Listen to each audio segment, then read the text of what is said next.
Okay. Oh, Ken.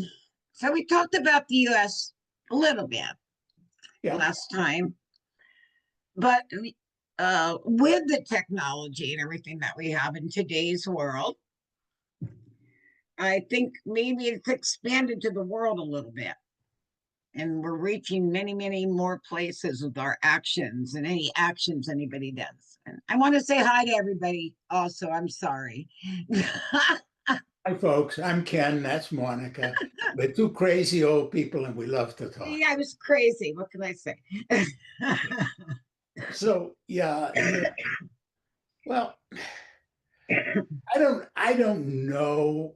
I mean, I mean, clearly with, we can communicate with and interact with and do harm to and good to other places much more quickly than we used to. The world has gotten a lot smaller. Oh, yeah. But I think what worries me more is how much more fragile the world itself is getting in terms of the politics and its organization, but also in terms of the climate and the environment. Yeah, the actual Earth itself, the Yeah, substance. and the fact that the Earth magnetic field's changing, that strange things are going on underneath, and you know, sometimes you're wondering when the dolphins are all going to leave. Is If that a sign? you with Yeah. that reference, folks, it's to the Hitchhiker's Guide to the Galaxy. Yeah, that's an old one. Read it if you can get a copy of it. I think it might be banned. It's also a movie, a video a TV version of it. That's pretty Yeah, good. they could get that. It's Yeah. good. Yeah. It's good too. Yeah, gosh, technology's been wonderful, and I think it's great. We can see places we never did before, and we can do all these things. But what amazes me is we seem to tend to destroy the joys we can have in life, be it the land, be it um, relationships with other countries and people in the world. And I often wonder why. Why are we destroying But what we're a life greedy species. a greedy species? We, Yeah. yeah, it's scary, but it's true. And it's almost like part of the Darwinian uh, notion of survival of the species, not the fittest, the species. Um, for example, we're relatively close to chimpanzees. Yeah, And if you have, we're not that far off at yeah, all. You and know, if you have two troops of chimpanzees and there's one fig tree and they end up in a fight, which often happens, they do end up fighting over fig trees or whatever kind of trees, and one troop wins and drives the other troop off and inflicts serious damage. Okay. Homeostasis would predict that the troop that was driven off would increase its breeding because it would be striving to return. But yes. it's actually the other way around. It decreases its breeding, and the troop that is won increases its breeding. And I think we're like that. We're always looking to displace the other troop. I don't think it's by accident that Europeans managed to kill off such an incredibly large number of natives, not only in North America, lesser extent in South America, but enslaved so many. Mhm. In Australia, killed so many. Yes. And the only place, where that displacement or taking over, I mean, in Africa, enslaved or basically created apartheid around so many. The only place that really didn't totally work out to that advantage was in New Zealand, where the Maori fought back, of course. And but if you look at the history, okay, it's kind of like who's gonna win the victory? No, Okay. this doesn't make sense to me, Ken, because I know we're talking about the world today, but I'm just going to say, give an example. In the US, okay, this big thing now is they want a Christian nation. Now, if they're following their Christianity, Oh, it no, no, no, is no, an no, no, no, no, opposite no, of no, what no. man tends to be. You're talking about the rationalization. Mhm. Okay. It's not, I mean, being Christian, you know, that requires interpretation. It's tribal identity. The people who are saying they want a Christian nation are saying our troop is called white Christians. Okay, I And understand maybe that. we have a few bonobo who follow us around. They're lesser than us, but and they can It's rather tribal. we can call them Christian too. But yeah, it's got nothing. I mean, does it have anything to do with a guy named Jesus who lived a couple millennia ago? Only in terms of the intellects of the people who are trying to make it so. I mean, I don't know. I have no idea, having never met Jesus. I have no idea what he would say about mega churches or what he would say about Reconstructionism or what he would say about uh, wealth as an indication of sacredness. But I have a feeling that he wouldn't be very comfortable with it. I don't know, but my guess is that he'd look around and he'd say, "That's named after me. I think I'm going to go back and jump." You know, um, Yeah. along with the Dolphins. By then, I So think do a you lot think of there's an internal fight with people then with their morals and their inbred need to be no, tribal or no. I think there need to be tribal is basic, and then we wrap it in morality as best we can, and religion particularly. But religion has got nothing to do with morality, really. Religion is just the way that we express our tribalism. Take it from me as a somebody who grew up nominally at least Jewish. I Hmm. mean, it's all about being the tribe, part of a tribe. But so is Christianity. I can remember a So is neighbor. most forms of Buddhism, Mhm. Hindu. I don't care what religion it is. They're teaching you you're different and you're part of this tribe or that tribe. And of course, one of the reasons why it became so important in this country, partly because of what came over from England, but Mhm. a large part of it was because we had to be different than the people we were going to kill off. If you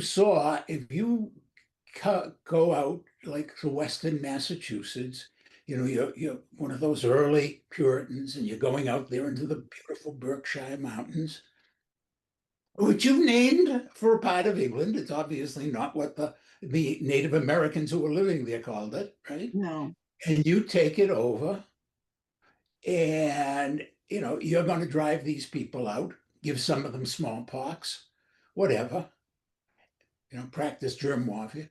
You can't say I'm doing that to fellow humans. You can't. no. Do you give how do you in this world give smallpox or AIDS or any illness to somebody that you identify as being like you? It's just too difficult emotionally. So you have to make them something else. Remember, Native Americans were not considered human beings in this country until the 1950s. It wasn't I until know. after the Second World War that it really became clear that if you were black, free or before that slave, that you could be a citizen, or that you could vote. Um, you know, the tribes that are recoalescing in this country and the tribes that are coalescing in other places. Is there really a difference between what Israel is doing on the West Bank? Forget Mhm. Gaza. The West Bank is much worse because, Yeah, and people aren't hearing about that either. It's like this little hidden thing. yeah, but what's really going on there is you have a tribe of Jews, most of whom, by the way, come from New York, the West Bank settlers, and they are going in and driving out people who have been peacefully farming there. Some of them, those people have been peacefully farming there from the time of Jesus. There are olive trees that go back and olive groves that go back millennia. Yeah. And, oh, we'll cut that tree down. Now you have to leave. Um, but it's pure tribalism. But that's always been humanity. We are constantly living for our tribe and dying for our tribe. And if you think about it, it's Our only family units, our tribe. Yeah. it's only when that starts happening that then other tribes come together. When the Europeans came to this country, Mhm. yes, there were integrated groups like the Iroquois Nation, but there were also lots of warfare. For example, in California, with its very rich environment, the coast there, the tribes there were much more typically at war with each other. Even though they sometimes traded, they were mostly at war. Why? Well, my tribe wants this oyster bed. No, my tribe wants this oyster bed. Now, along come the Euro Americans who are saying, well, we're going to take your children, throw them into these boarding schools, and we're taking all the oysters. And all of a sudden, the Native American tribes that used to hate each other now are working together. Yeah. Against one enemy. Yeah. Jews were easily hated as a tribe and still are relatively easily hated because they're widely distributed and there aren't a hell of a lot of them. But when the Germans pulled their Holocaust, the Shoah, the Jews managed to identify themselves with it, with the cost, and with that, we're like you and they would have killed you kind of thing. And so all of a sudden, anti-Semitism became less fashionable in a lot of places, like the United States and Britain. Not unfashionable enough that they allowed the people to come. That's a Right. whole It took a other long story. They time. kept Yeah. them in Germany and then sent them to Israel, which helped create the modern chaos. And they took people who had served the Third Reich loyally and brought them to this country, into Yeah. England. There's a lot of very crazy stuff went on. But the idea was that Jews suddenly became more like us. Okay, Mormons now are more like us. And when I say us, I mean the dominant Christian groups in America. Before, up until fairly recently, the question of whether Mormons were Christians was an issue. It's still theologically an issue, but now it's not an issue in America because they're like us and we're different from these people who don't believe. It's always about the tribal identity.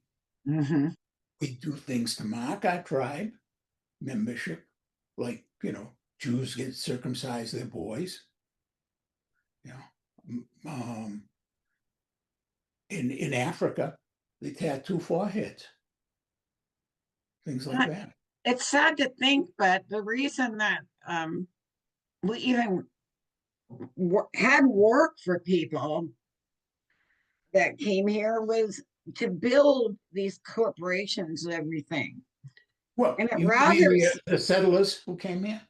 no, I mean, the settlers, um, yeah, but there were different tribes among the settlers. Oh, absolutely, which is why you have like Rhode Island and Connecticut split off. And there was enough disconnect so that Maine wanted to be its own state, a colony, because it was felt controlled by Massachusetts. Yeah, of course.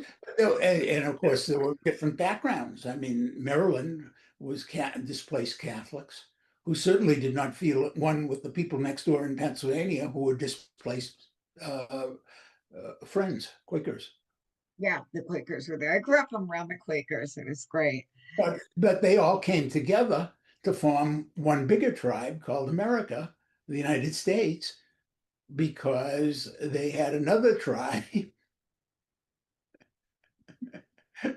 or I another mean, guy. we could just go It on wasn't and on even a and on tribe. about. That was a big problem for them. It wasn't that they saw England as a separate tribe. It was that they saw the government in England trying to stop them from expanding their needs. Because it was the Revolutionary War was primarily about greed. It was about maintaining slavery. It was about crossing the Appalachian Mountains and driving out the Native Americans more than anything else. And about the right to trade elsewhere than England, too, of course, get the best price for our goods. It almost seems like we're going to always have this conflicts. Yeah. Well, there are only limited. I mean, I come from an economics background, as you know. And, from my point of view, there are only limited fig trees out there that are worth fighting over. Okay. Um, I would say that the Civil War was fought really over the right to build railroads more than any other single thing. It wasn't about slavery. Slavery was an issue, but the effect of the issue had to do with slavery. And because of the decision, oh, I'm blocking the name of it, that famous decision where the Supreme Court basically talked about slavery, Dred Scott. Because of the Dred Scott decision, it became an issue as to whether or not you could build railroads because you were going to be crossing state lines and those states had different slavery. And that's when Lincoln said it can't be half slave and half free. So this was an economical move He more than meant it that, yeah, anything. he meant it that way. If we build railroads, if we have people moving Ah, around, we have to decide right, whether right. there can be slaves or not. He wasn't talking about, I mean, he was not particularly in favor of slavery, No, but but he was not particularly, and moving to end slavery. That was the South that felt threatened. But the issue had always been, railroad. what we need, what it is economic, okay, is always the big. Nowadays, there are only, in my opinion, four things worth having wars over. And of those four, two of them are bullshit anyway, and the third one doesn't matter. So it's only one, in my opinion, and Okay, that's what's what that? I'd go to war over. Okay, the first one is gold. Gold is scarce and has been used historically as a method of value. Hmm. Really, most of the interest in gold today in this world is centered in Russia. If you took Russia's interest out, not only would the price of gold fall, but actually just the interest in it would disappear. Why? I wish it would get lower. Because That's all I can wear. the Russians are the only ones now who have the wherewithal to get enough gold to undermine the dollar. This is all about, okay, that's why we took Gaddafi out, because he wanted to undermine the dollar with gold. And Russia now is the only country. So they're the major people seeking gold. The second one is rare earths.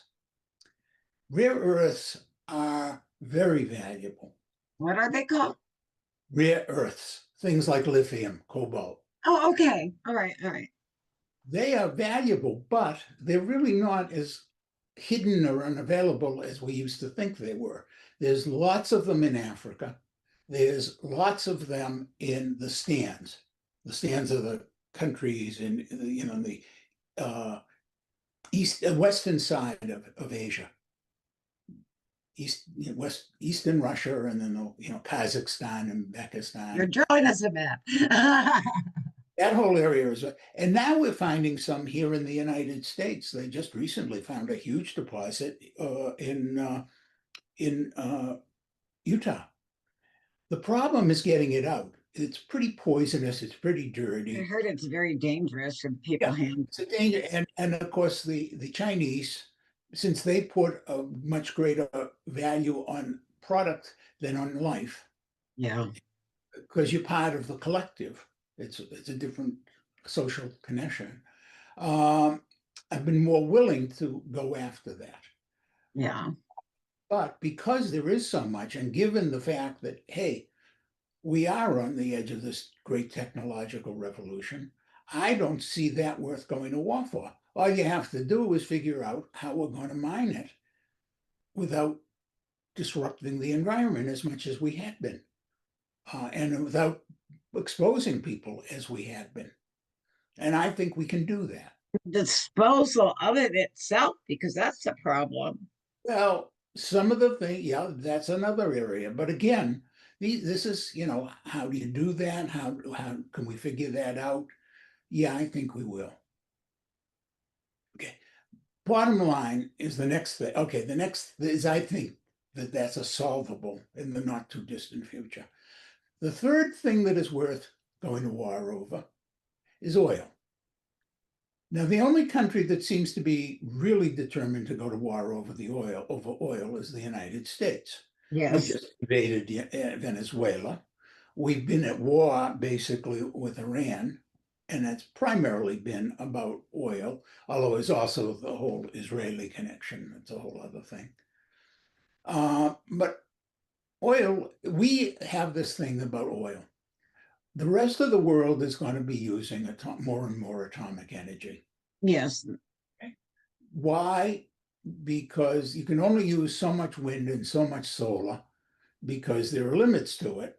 Mhm. Uh, Yeah, you it's know, not the with answer, the cloud, complete you answer. have to have enough sunlight to make enough electricity to make it work.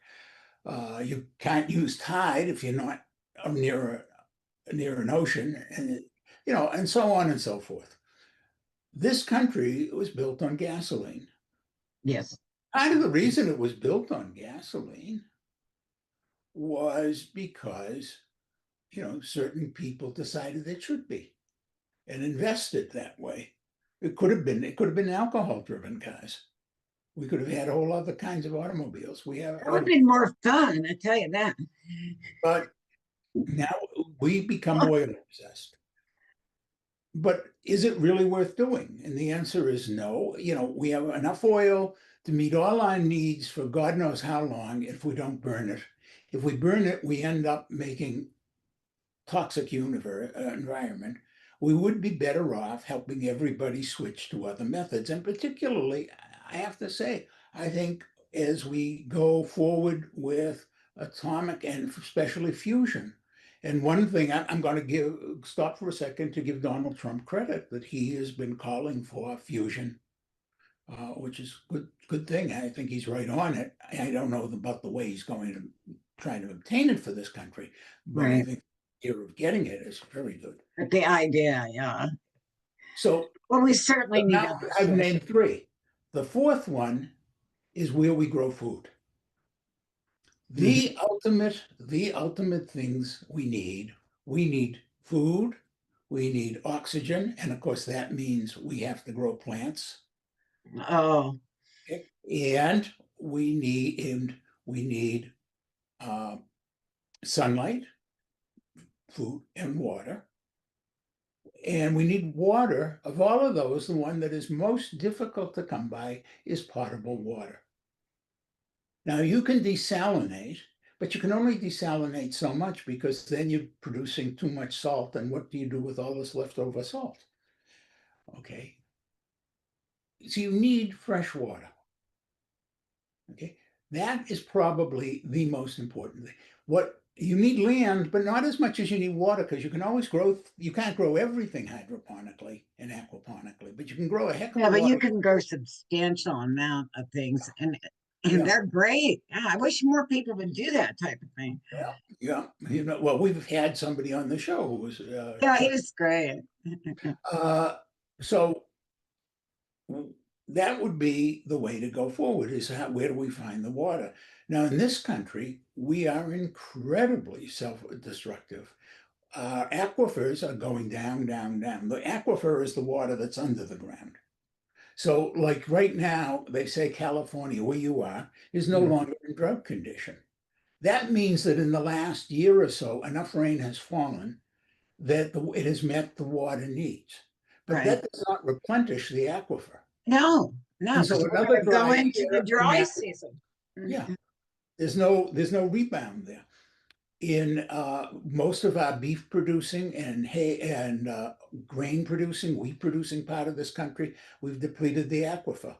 Here in Arizona, we have subsidence going on. Subsidence, folks, is when the land on top of that water starts to go down. The worst place for it right now in the world is Tehran in the country of Iran, when they've actually got poop, like Gosh, major. I've Um, often wondered, what are we gonna do? Just deplete our entire earth of all its resources till it's nothing? that's right. How do we keep from doing that? So, one of my things is the one thing to go to war for over is water and how to maintain it. Because if you just go to war for over it to destroy it, all you're doing is hastening the end. But if you take Yeah, care of it, go to war to protect it. So that is the question, where do we look to go to war? Okay, we just sent troops into Venezuela, basically to get oil. The yeah. drug dealing business was pushing. Okay. When we should be doing everything we can to partner with Brazil, which actually wants to deal with the water issue. What we really needed to do is put a tariff on Brazilian beef. We should be start doing everything in our power to keep the Amazon from being depleted of water and oxygenation, because that That's where the green comes in, right? and instead we want their cheap beef so people in this country won't feel quite as angry because you can still get a deal at McDonald's. So, well, let's see, life isn't over yet. But what we should be doing is going to war to protect that lung of the world, those marine forests that are Yeah, our lungs. We should be going to war to protect plants. We need rivers. the water, we need the plants. I mean, that's it. And And we're we just need the land, the arable land. So these are the things that are worth fighting about. And in my view, the only thing really worth fighting for is to protect agriculture.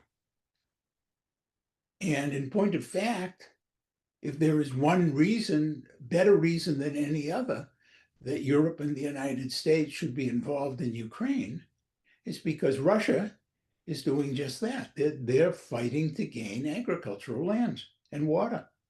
They're fighting to take the most arable part of Ukraine, which is the breadbasket of Europe. Mm.